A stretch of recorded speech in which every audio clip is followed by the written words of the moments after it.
Berr catching. A high drive. That's trouble. And Yogi Berr self-swung high over the screen and into Bedford Avenue. It ain't over until it's over. 90% of this game is half nothing. When you come to the fork in the road, take it.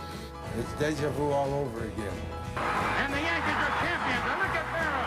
Piggyback riding Bob Cazala.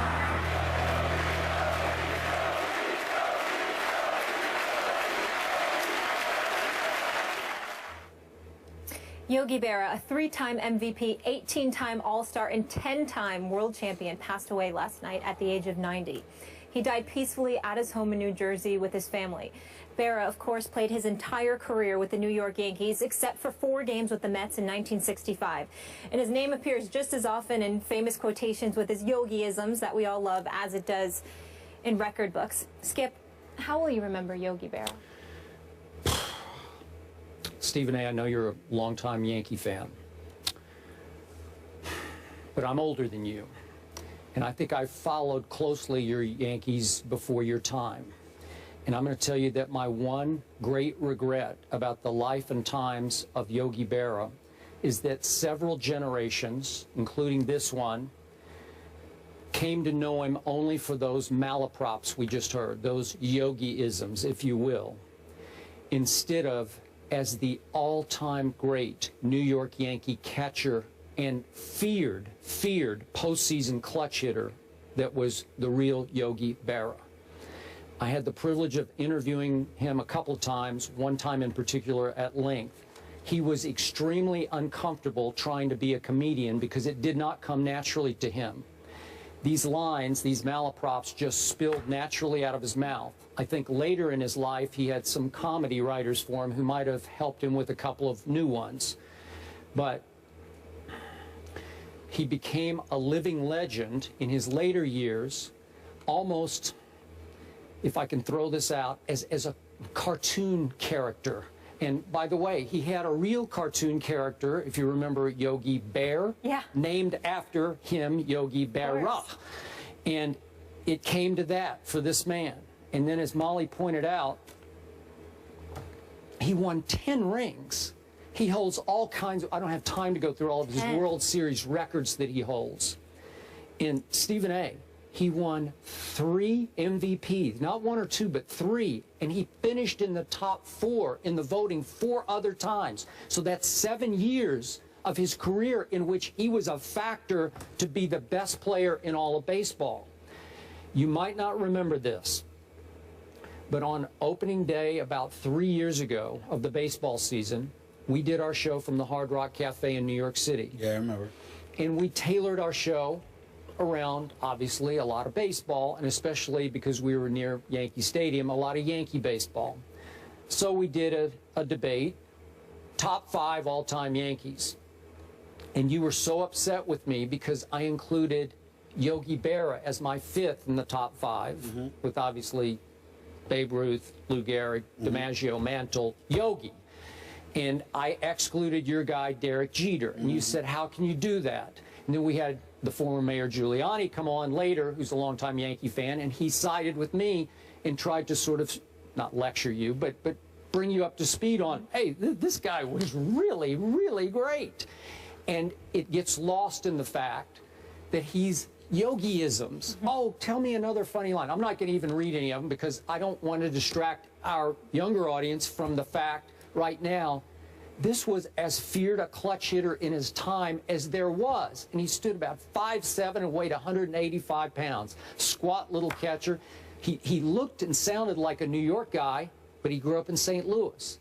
Just kind of an odd little character who could really, really change the baseball games that he played in for your New York Yankees. It's interesting that you bring that up, Skip Bayless, because when I'm giving my speeches on the lecture circuit, I often say to folks, I'm brilliant because I know I'm not. I learn from those who are. And the fact of the matter is that when you said what you said about Yogi Berra and former Mayor Rudolph Giuliani came on our show and echoed your sentiments, the reality is that I was ignorant. I didn't know.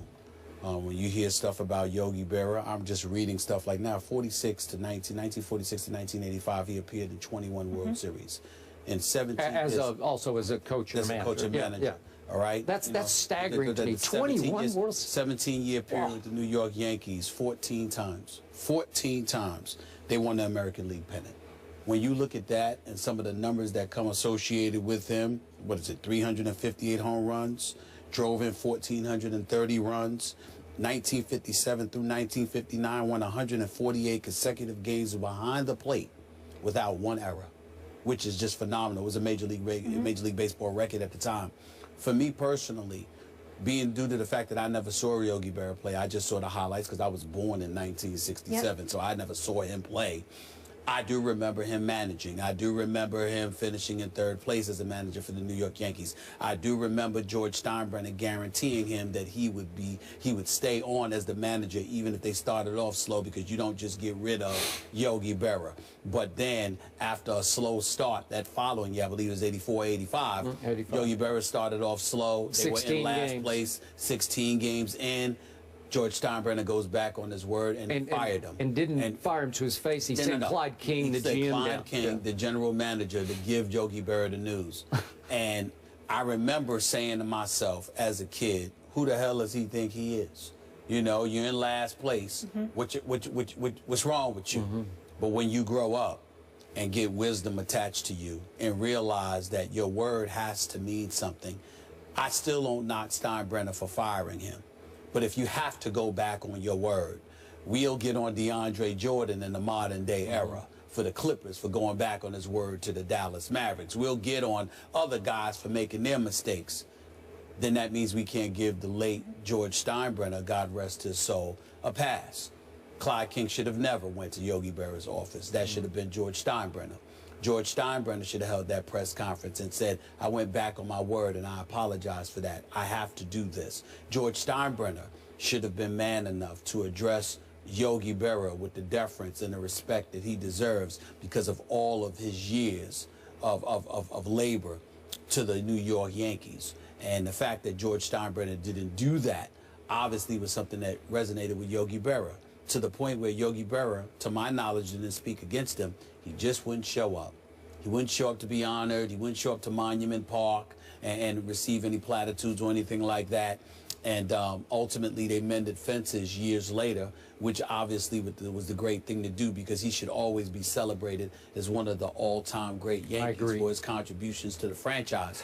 But more importantly, I respect him for clearly the honorable man that he proved to be. He didn't have to say anything, and he didn't. He just sat up there and said, I don't even think that he was mad for being fired. I think he was mad that George Steinbrenner went back on his word. It was the principle of it. It was the principle of his word. And so, you know, this was the 80s, and it's a little more than 20 years later, you know, close to 30 years. And principle is not something that we hear too much about. But Yogi Berra wasn't just a great Yankee. He wasn't just a winner. He wasn't just an all-star and a three-time league MVP and a guy that was inducted into baseball's Hall of Fame in 1972, I believe. He was a guy that was of incredible and immense principle. And I think on a day like today, that's what you got to remember about him just as much as anything. I agree. And allow me to drive home my original point by pointing out another reason I was so offended that he became this sort of clownish persona in later years.